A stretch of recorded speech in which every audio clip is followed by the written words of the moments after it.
update UG. Kakati no offensive communication is no longer an offense. Court rules jukira muno Computer Misuse Act oba kale ensonga ezekuusa ku Computer Misuse Act n'okubeera nga abantu bavumira ku internet.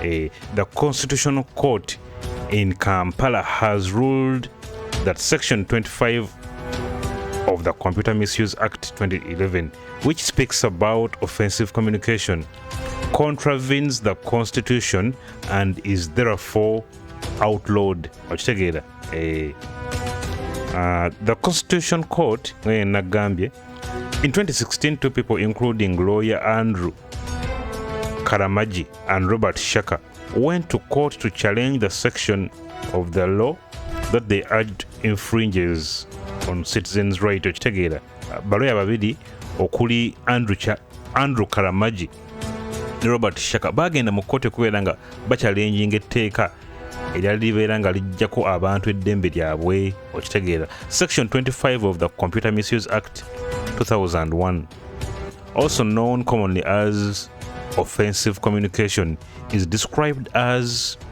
the willful and repeated use of electronic communication to disturb or attempt to disturb the peace, quiet, or right of privacy of any person with no purpose of legitimate communication, whether or not a conversation ensues and is publishable by a fine not exceeding 24 currency points or imprisonment not exceeding 1 year or both. However, on Tuesday, a panel of 5 justices of the Constitutional Court, including the Deputy Chief Justice Richard Butera, Kenneth Kakuru, Geoffrey Chinyabwire, Elizabeth Musoke, and Monica Mugenyi, ruled that the law is unconstitutional.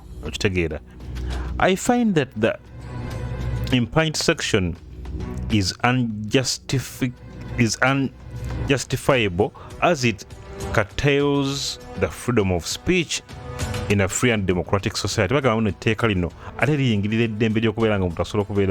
Freedom of speech. Secondly, Section 25 of the Computer Misuse Act does not specify what conduct constitutes offensive communication.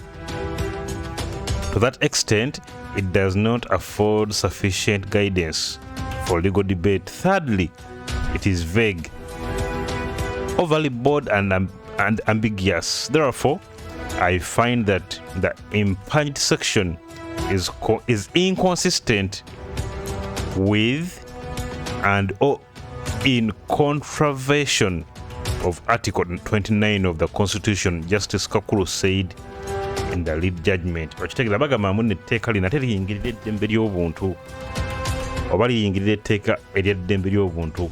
Okitegere kubanga basobola okubeera nga boogera kimeta freedom of speech.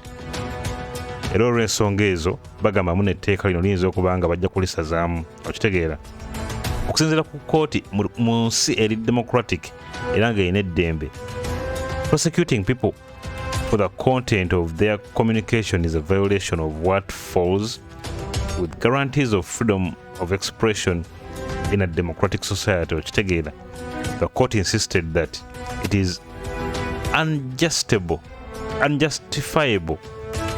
for the freedom of speech to be curtailed in a free and democratic society like Uganda. In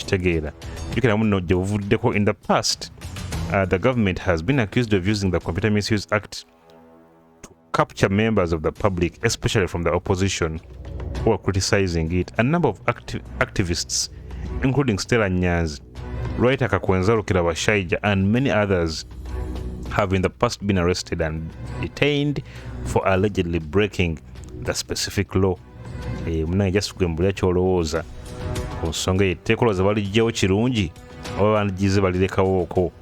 Just want to think in the comments, and also don't forget to subscribe and hit that bell button.